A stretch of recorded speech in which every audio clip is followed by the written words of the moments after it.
Hi everyone, I'm here. I've got a video today about how I kit up my larger projects. I've had at least one person interested in how I do that. Sorry, I'm shaking tables. And so since I'm getting ready to start Pinocchio, which I am intending to start Pinocchio on March 1st, I thought I'd show you now because I've learned a lot from stitching Snow White. There's a lot of things that I kept. And there's a lot of changes that I made too. And feel free to use any part of this information to help you out. If it's, bits and pieces, if you want to do a whole kit this way, that's fine. I'm just sharing information, so this is not just the only way to kit. This is just how I kit, or how I kit right now. So let's get started. Again, this is Pinocchio that I'm showing you today, or parts of it. This is, I forget when this was released. I think it was one of the original 4 that came out. But I'm stitching them in theoretical release date order. I sound so goofy, but if I don't do that, then I will probably never do Pinocchio or Peter Pan. The Peter Pan's ones looks really neat. They're just not my favorite movies growing up, but yeah, this is the one I'm doing now. When it comes in the kit, it comes in like usually plastic, or so I think most of them now are on a piece of cardboard and just cellophane, but looks like this. I keep the model stitched picture as a reference, just as a reference, because you never know when something looks different or stitch doesn't look right, or when it comes to Snow White, where everything was stitched, or not stitched, sorry, when every part of the chart was just black and white and there was a lot of symbols that were very similar, I relied on the model picture to know what I was doing. And it gives me guidance. So I keep that. I just kind of fold that part down so it will fit in with some of my other papers that I'll be showing you. And if you don't know already, most of these Thomas Kinkade kits come with 3 very large sheets that are back to back. Okay, so this is just the stitching guide. You can see how big that sheet is, right? The other 2 pages behind it are your charts, and they're front and back. Okay, and hopefully, using my hands, I can explain how the chart looks. You can have 2 conjoining pages next to each other. So like, you can have the pages look like this or this, because this is on the front. This would be quadrant 1, we'll say. And you can have that next to quadrant 2. But if you want it quadrant 4, you have to flip it over. Same thing with this. It will match like that. So you can have 2. It can connect in 2 ways, but these will never. You can ever have those up at the same time if you're trying to match. But the quadrants seem really big because it is still. I mean, it's as wide as this paper. And again, I'm going to show you this, but I mean, really, on the other side, it is stitch diagram from this point until the very edge, top to bottom. Okay, that's a lot of work for me. I've seen a lot of people on the Disney Dreams Facebook page that's how they stitch, and that's totally fine. I tend to want to break it up a little bit more. It helps me get a little bit more simple sense of accomplishment as I get through it, because Snow White took me 4 years. However, I did not work on it the whole time. My goal was to have her done in 12 months, and I would say I approximately worked on her 15 or 16 months. So I did go over my plan, but not as much as it sounds like I did. So I want to break it up into 12 sections, so eventually it's going to look like this. Okay, and I'm a letters and number person, so that's why you'll see the A1, B1 instead of page 1, 2, 3, 4, 5. Because at any one given time, when I look at that, I'll know exactly where that page is. I don't have to remember, do I have 4 pages going across, or is it 3? I don't have to guess. So I kind of have an example of how I break it up copy-wise, because I just make my working copies from a regular copy scan printer. And I had to use my parents' ones. They're a little bit better, and my printer's not working so well. So let's say that this is one of the sheets, and this is another one of the sheets. In order to get, I hope you, let me see if I can hold it still so you can see here. In order to get A1, I'll just place it on the scanner and it will get, or not, yeah, the copier, and it will get that part there. And then same thing with C1. But if I need B1, and I'm just going to overlap these for a second, what I have to do is I'll tape them briefly and copy that middle section. Because it also is going to have the overlap that's in there, that, was it like the 3-stitch bar that's going to kind of help you match things up. And that's how I get that. And then I do the same thing to get A and C2 and then B2 and then so on and so on. So this middle section will have an overlap. But again, that will break it up into 12 sections because I want to have it done in 12 months is my plan. Plan is the word. So having that, then I can see if I can get a section done each month. If I'm ahead of the schedule, that's great. Then I can either work on something else or start ahead. You know, other sections that might be more confettied, which these don't look as bad. But like maybe down here where the iron gate is or where the little tiny houses are, will probably have the most confetti.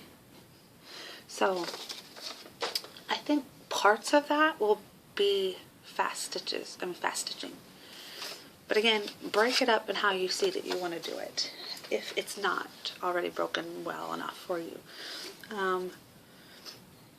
Also, if you don't like making working copies, scan it in and turn it into a PDF. You know, Foxit Reader app and a Goodreader should be able to read this. I know Foxit does. I had to turn one image that I was doing, it was only shown as a JPEG, and I had to turn it to a PDF. However, then I couldn't do the straight line highlight on it. I had to use the little freehand marker.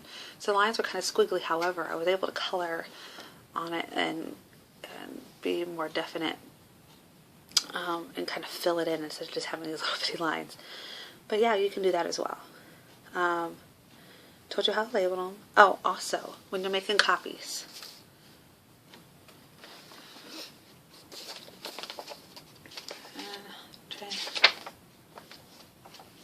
and we'll just pretend like this is your color key. Make 2 copies of your color keys, all of them. I don't care if they're your regular colors or if they are your tweeting colors or your blending colors. Okay, like I said, just pretend like this is color. Make 2 copies, 2 individual copies of that, because what I do, however, I did not do this with this particular kit because I forgot to make the 2 copies. I made the 1. You'll take one, cut them out, and see if I can show you back here without making elbow itches. You'll cut the key out. Like there's 3 cards. Where are they at? Cut. All my floss came on 3 cards. 1, 2, and 3. Okay, like this in the pack. And in Snow White, I try to keep them on this. As long as you might be stitching on this, don't suggest that that's going to be the best decision. However, it depends on how much you travel with this or what you do with it. I took this back and forth to work, and it just didn't work. I tried to use the little, what was it, the hole protectors that you would put on, you know, sheets of paper that were starting to tear. Those worked temporarily, and then they started to tear. And then I just find that I wasn't stitching on as much because I was afraid of losing colors. And guess what? I lost a color. One color was bad, but I lost another color, and thankfully they sent it to me. But that's what I was afraid of, losing colors. So that's why I went to the floss away bags, which is why 2 copies is needed. You'll use one of these keys and you'll cut it line by line. And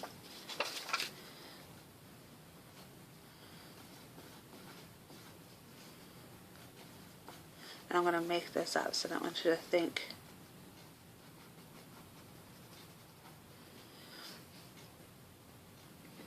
that I am breaking any copyright law, because I'm really trying not to, but I want to show you as much information as I possibly can, okay? So, let's pretend that's what the card says. And they're pretty close to that, where it's got the color code, which is not DMC, by the way, if you didn't know that. I don't know how they number their floss. It just might be their own color system, but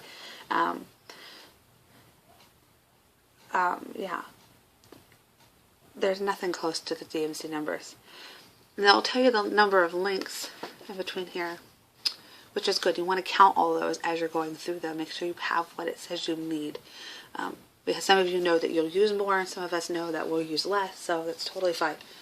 But again, so you'll have the color number, the name, and the symbol. Okay, I cut those out in strips. Again, I didn't do this one, but I did do it with another kit. Frosted pumpkin. Sorry. Again, I'm trying to make a big mess and try not to take forever a day, because it's only been 11 minutes. I don't know if you can see that. Yeah, that's what I did with that. And I'm only showing you one, so I'm not going to ruin everything. But there's the symbol. Oops, sorry. And there's the number. So that way on that chart, I'll go, I'll be able to find that a little easier instead of having to constantly look at the color key. However, you'll place it all in the bags. And this one just looks, I have made my own this time. It's a little label. And that way I can flip through these and find them. And again, there's 3 cards. 1, 2, 3. So I have 3, excuse me, packages of floss. This may look like a lot, but this helped me out a lot with Snow White. Once I had transferred everything to floss weight bags, my stitching time increased. I was getting more done. I was switching colors faster, because instead of having to wind stuff on a bobbin, I just threw it back in the bag. I kind of kept the, I didn't do it this. On Snow White, I kind of knotted, lightly tied the threads I weren't using in a little light knot, and then placed it in the bag, so it would flatten pretty nicely. And then the threads I was using was kind of loose in there, so I knew what color or what strain to pick up first. And I have them in an order that I remember. In 1, 2, 3 order, I use rainbow order for the ring. So I have pink will be card 1, yellow card 2, and blue is card 3. That way at any given time when I look at my other chart, when I'll show you how to do that, or my color key, I'll know exactly which one to pick up. So this here is card 1. Boom. I'll pick up this one here. Also on there I have these rubber bands, and I showed them in one of my videos, probably one of the first ones. Those are just scrapbook rings, binder rings. You can probably find them. I just put one rubber band through there. Then I did a slip knot with another rubber band. I can't tell, but it's just a slip knot. So you have this. And then I will wrap it around the bags like so. And that way they don't, get all flimsy. This is good for traveling. Now that I'm putting them in a different kind of container, it probably doesn't matter, but it does make it easier to grab, and they don't, and if one is accidentally left open, thread doesn't fly out. So again, that's with all of them. And then as I'm stitching a certain color, I can open it up like that and leave that open. And sometimes I'll take the rubber band around the bottom. So when I get back into the kit, I know I was working with that color because I have the rubber band on there differently. But again, you don't have to use fossil away bags, but I do suggest whatever feels quickest for you. But I did find my stitching time changed. I know, I think Trisha uses envelopes for some of her kits. That's really good. I like seeing them though. And so I'll spend the money on the fossil away bags here. And then keep them in my storage, my regular DMCs, of course, in my storage in Ziploc bags, like this. Okay, and that's what these are for. These are my blended threads. Quickly, I'll show you because I'm already getting off my subject here. I don't have any colors in here yet, but I put the simples for the ones that are going to be for tweeding. So as I tweed, because I didn't tweed it all with Snow White until I was almost done, because I was afraid that I was going to run out of color. So now, when I'm ready to tweed, or in that section, I will tweed and place that thread in here. And that will make it easier for me to locate those colors that are ready instead of having to put them back into their original colors. Let's see here.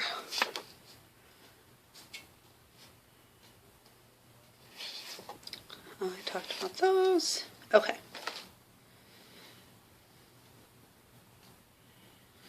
Now, for the color key, the other copy, you're going to cut each card out by itself. And so, I've got 3 cards here, plus my tweeted sheet, tweeted colors, and, oops, there's another one. Oh, that's my tweeted sheet. This is my blended sheet. Sorry. Oh, noise. And my backstitch sheet. Now what I've done with the others, not my backstitch sheet. First of all, I didn't mention that Pinocchio was finally done different than Snow White. I don't know if I has had to happen to get a copy of Snow White that they didn't do originally or what, but I want to show you a little bit.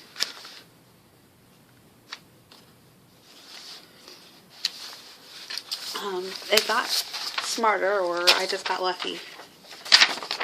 Let's show you a bunch. There they go. They have colored backstitch marks,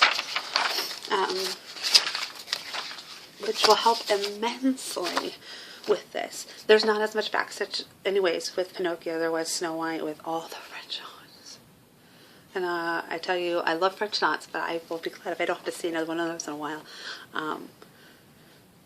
But it will make it easier because your backstitch detail card is all colored and you'll be able to find those just quickly and get that done. And so that's why I think I'll do my backstitch as I go. And that won't be a problem. And again, this is the back side. But here are all the sheets that I have. My 12 sheets. Oh, and I also labeled the sheet. I know I told you I broke it up into the 12 sections like this. Okay. I also numbered on the other side all of the sheets, A1, A2, A3, and so on. So that way, you know how tired we get when we stitch. I don't want to pick it up and go, oh my god, what sheet is this? It will clearly say at the top, so then I'll know. Now for your other sheets that you have, after you cut those out, so they look like individual cards, what I do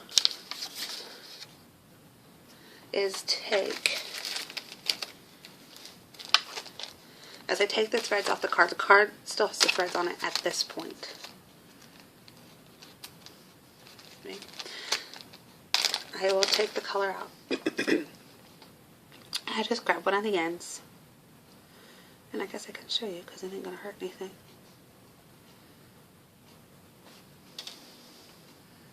And no, just hit scissors. There we go.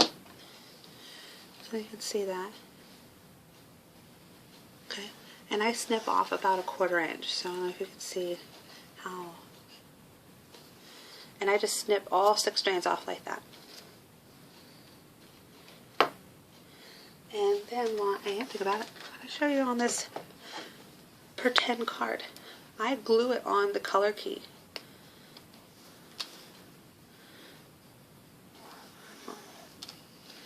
And you can use any kind of glue as long as it dries at a reasonable speed. This is just school glue.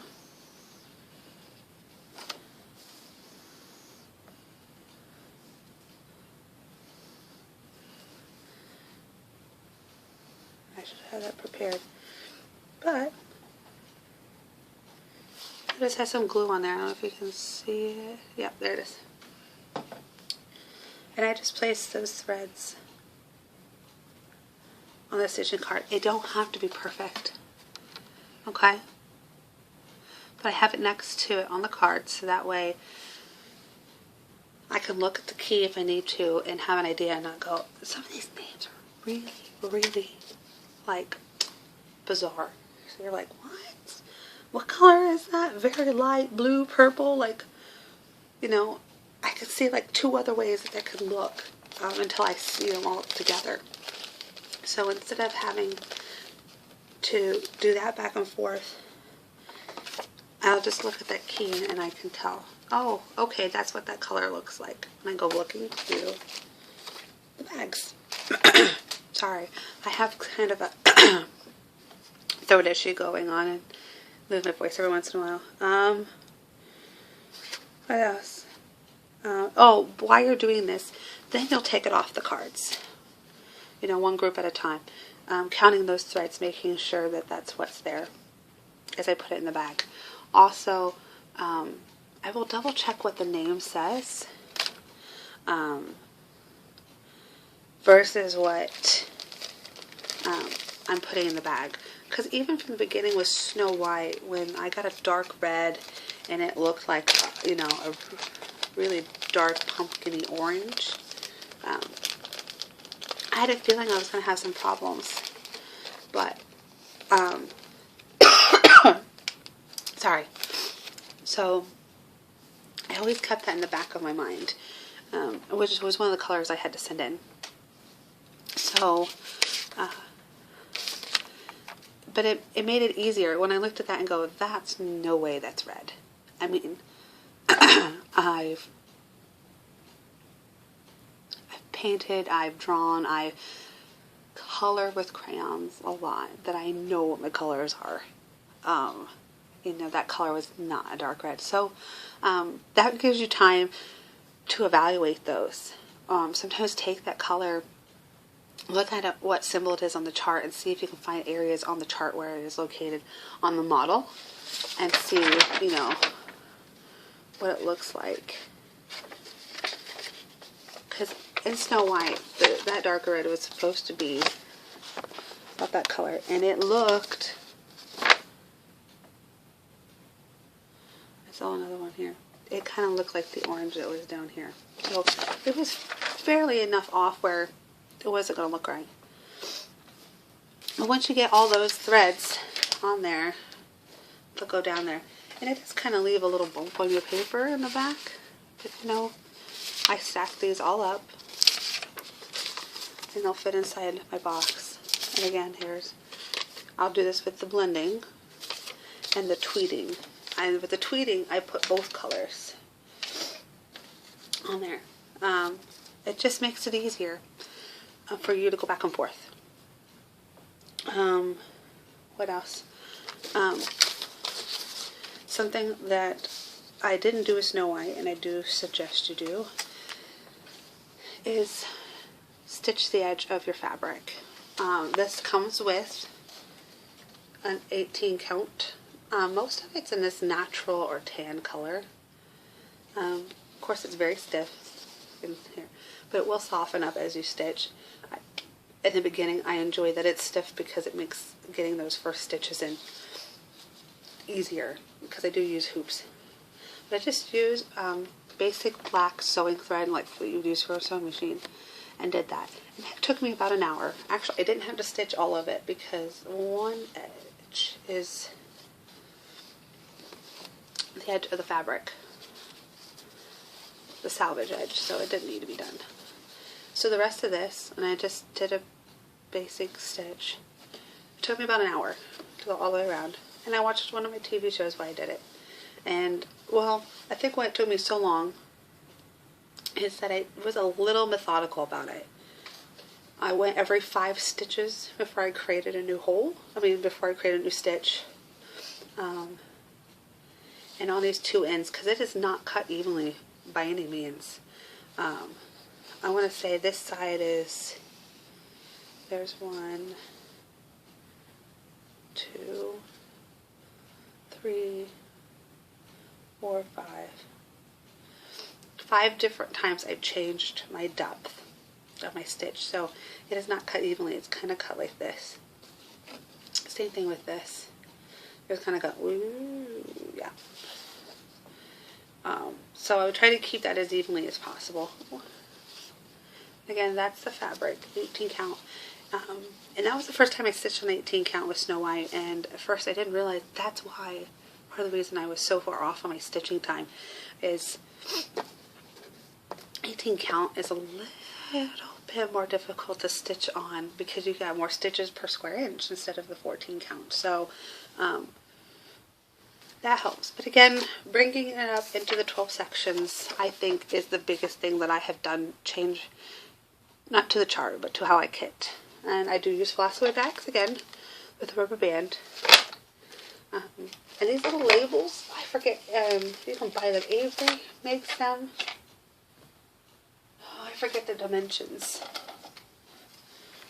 Odd little thing, I think. They're a 1/2 inch by 2 3/4 inch. That little label there, if you choose to write on them. But if you cut these out, that's my other image. If you cut those others out, it will make things go faster, because you'll just take some little piece of tape and tape it on. If you use a good quality tape, you can probably remove it and reuse the bags. That's what I do plan on doing with the frosted pumpkin. I'll peel that tape off when I'm done with the project and label it for another one. So I am set to go for Pinocchio. I had this done probably a week or 2 ago. Just kind of doing things as I felt need, as we all of a sudden get a desire to kit or a desire to stitch. I think these last few days I have not in a desire to stitch. I don't know why. Like, I want to stitch, but once I start stitching, I'm just like, oh, I want to do something else. So I'm ready, and I want to start on March 1st, just to start on one solid day and start stitching on it and get a section done each month. So hopefully I will have that done, not by the end of the year, but by this time next year. So I can start the next one, which I think is supposed to be Fantasia for me. Oh, and then my highlighters. That's something I didn't talk about real quick. I used 4 highlighters. I used yellow to highlight as I stitch. Ooh, can't really see it. And then my outlines of my pages, that's what else I didn't tell you. I highlight in pink. Ooh, or something. I don't know if you can see. Yeah, there's a little pink line here. And a pink line here. That's where my quote-unquote page ends.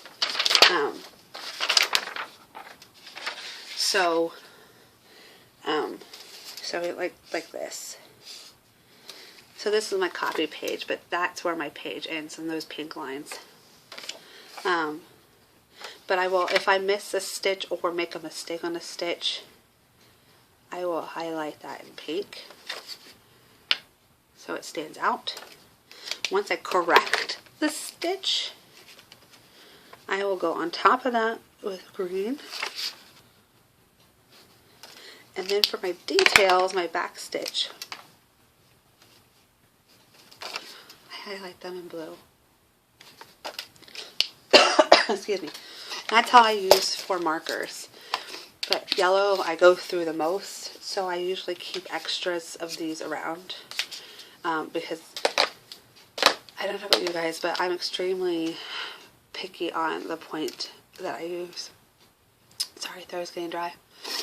You can probably see that there. It has to be a nice sharp point. I can't deal with a dull highlighter.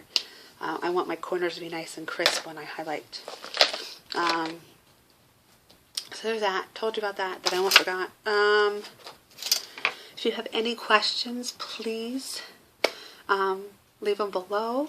If you have any other suggestions of any videos, I am up for those. I can't wait to continue to show my progress on Pinocchio and other projects I'm working on. A lot of the cross-stitched spun sals.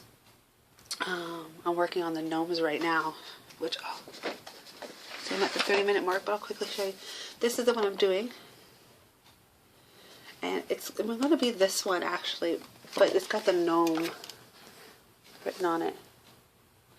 And I am enjoying this. I got bored with it because I stitched the hat and part of the hair, and I'm down here right now.